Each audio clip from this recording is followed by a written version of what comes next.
Hola, somos Lorea, Lucía y Laura y vamos a hablar sobre la apoptosis celular. El índice que vamos a seguir es el siguiente. En primer lugar, definiremos el concepto de apoptosis, hablaremos sobre las modificaciones morfológicas que sufre la célula durante el proceso, nombraremos las funciones, los mecanismos que inducen a dicho proceso, las enfermedades relacionadas con el aumento o la inhibición de la apoptosis y finalmente acabaremos con dos patologías que están relacionadas con dicho proceso, que son el SIDA y el cáncer.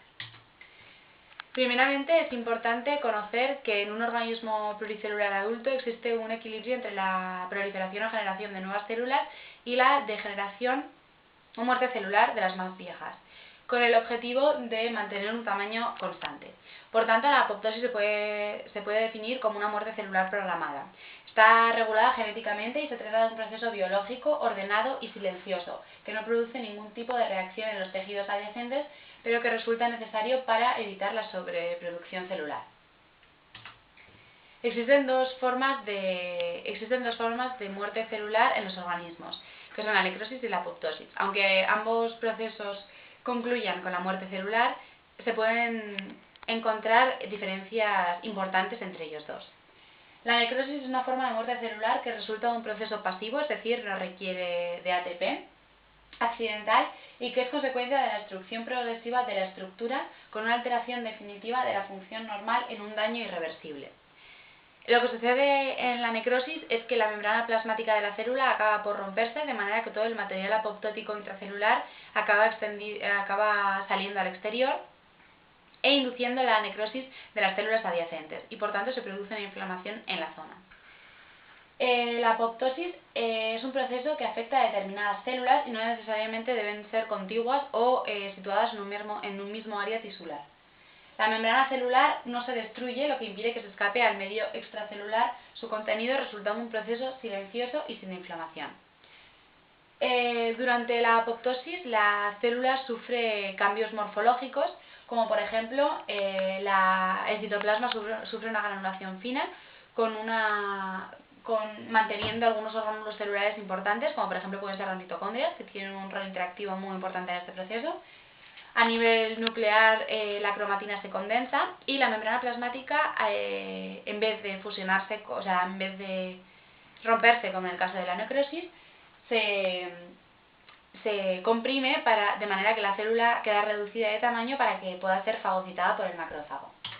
En este cuadro vemos de manera esquemática cuáles son las principales diferencias morfológicas que sufren las células entre la apoptosis y la necrosis. Como podemos ver, la célula completa en la necrosis sufre una inflamación, mientras que la apoptosis sufre una condensación, para poder así facilitar la tarea al macrófago. En la degeneración celular, por ejemplo, en la necrosis se produce una ruptura, mientras que en la apoptosis se forman los denominados cuerpos apoptóticos. Importante también es la inmunorrespuesta, que como ya hemos dicho, la necrosis produce una inflamación aguda por la liberación del material intracelular y la apoptosis no produce ninguna inmunorrespuesta debido a que todo el material apoptótico permanece en el interior de la célula.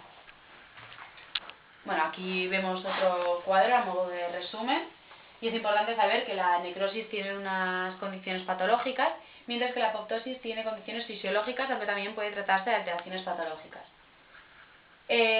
Bueno, también es importante saber que la necrosis no requiere de energía, o sea, antes ya habíamos dicho que se trataba de un proceso pasivo, mientras que la apoptosis sí, y la reacción inflamatoria sí se produce en la necrosis, mientras que no está presente durante la apoptosis.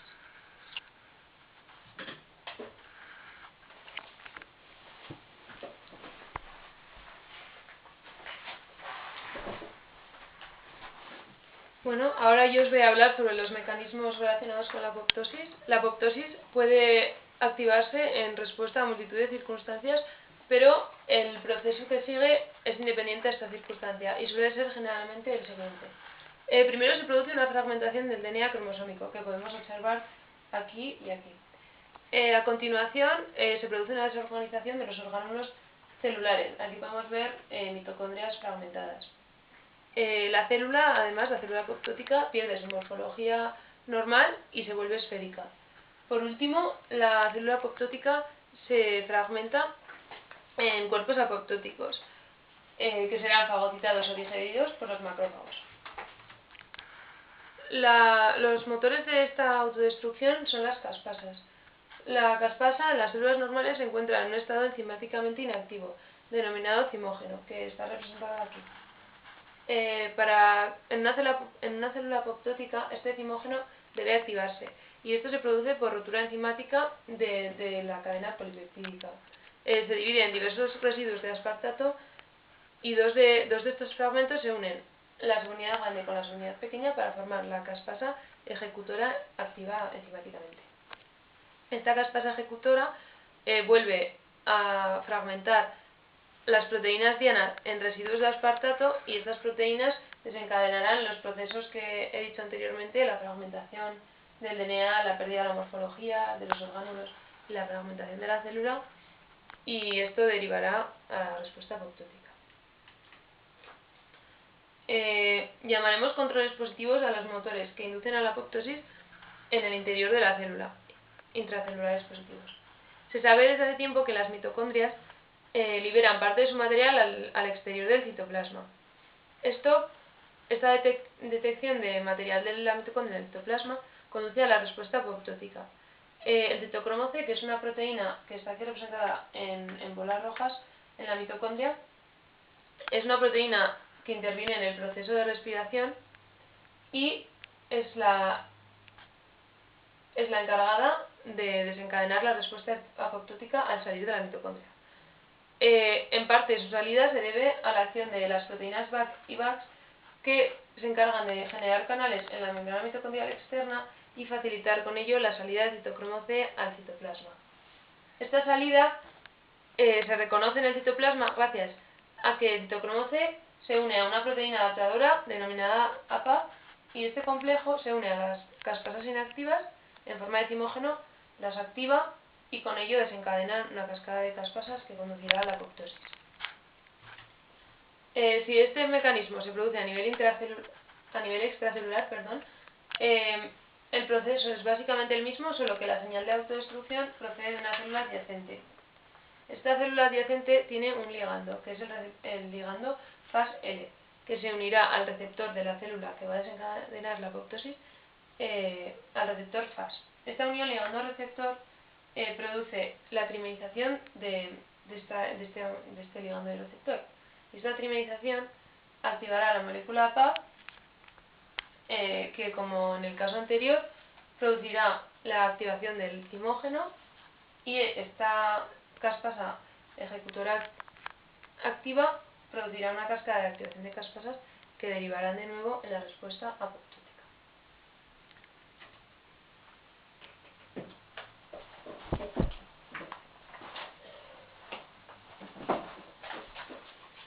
Ahora vamos a hablar de las diferentes patologías que son causadas por la apoptosis. La apoptosis es una función biológica de gran relevancia en algunas patogenias hasta ahora estudiadas, como son el caso del cáncer, malformaciones, trastornos metabólicos, neuropatías. Podemos clasificar las enfermedades que causa la apoptosis en dos grupos: enfermedades causadas por una inhibición de la apoptosis y enfermedades causadas por una apoptosis hiperactiva. Las enfermedades causadas por una inhibición de la apoptosis serían, por ejemplo, el cáncer, enfermedades autoinmunes, infecciones virales. En estas enfermedades se produce una excesiva acumulación de células debido a que se destruye la proteína, el gen que codifica la proteína P53, inductora de la apoptosis, o que hay una acumulación excesiva de BCL2, una proteína que inactiva la apoptosis. Estas enfermedades se produce una acumulación excesiva de células. Antes se pensaba que era por una proliferación celular aumentada, pero se ha visto que se debe a una deficiente apoptosis. El otro grupo de enfermedades que vamos a ver son las enfermedades causadas por un aumento de la apoptosis, que son, por ejemplo, el SIDA, enfermedades degenerativas, síndromes mieloblásticos, lesiones isquémicas o enfermedades del hígado inducidas por toxinas. En estas enfermedades se produce una apoptosis hiperactiva, es decir, mueren demasiadas células. Es un ejemplo claro las enfermedades neurodegenerativas como el Alzheimer, el Parkinson, la esclerosis lateral mielotrófica. En estas se lleva a cabo la muerte celular de demasiadas neuronas debido a que son muy sensibles a la apoptosis y causa estas patologías. Vamos a hablar de dos ejemplos de enfermedades bastante relevantes como son el cáncer y el SIDA. El cáncer entraría dentro del primer grupo de enfermedades causadas por una apoptosis deficiente. El cáncer se define como una proliferación celular excesiva y la pérdida de la capacidad de las células para morir. En más de la mitad de los tumores sólidos de pulmón, seno y colon, el gen que codifica para la proteína P53 se encuentra inactivo y esto lleva a que no se pueda producir el proceso de muerte celular programada y el tumor crezca indiscriminadamente. Otro tipo de tumores presenta una cantidad excesiva de BCL2, proteína que inhibe el suicidio celular, o producen FAS-L para evitar la apoptosis mediada por el sistema inmune. Dosis moderadas de radiación y algunos agentes quimioterapéuticos inducen apoptosis en poblaciones celulares de rápida proliferación y órganos linfoides. También la terapia génica busca la manera de introducir el gen que codifica para la proteína P53 y que restaure la función apoptótica. El SIDA sería el otro ejemplo del segundo grupo, que serían las enfermedades causadas por una apoptosis hiperactiva. En el SIDA los pacientes de SIDA presentan características de una menor cantidad de linfocitos T o auxiliares.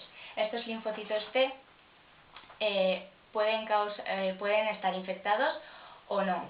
Los infectados mueren por estarlo y los que no están infectados llevan a cabo la apoptosis celular, la cual le hace llevarla a cabo la proteína GP120, que está presente en la sangre de estos enfermos. Luego podríamos sacar como conclusiones que esta es una pequeña demostración de cómo un mínimo fallo en el programa de muerte celular presente en toda célula puede dar una enfermedad o incluso la muerte de un individuo. Y cualquier descubrimiento es importante para la creación de nuevas terapias y métodos de prevención que podrían evitar o tratar con éxito innumerables enfermedades descubiertas hasta el momento.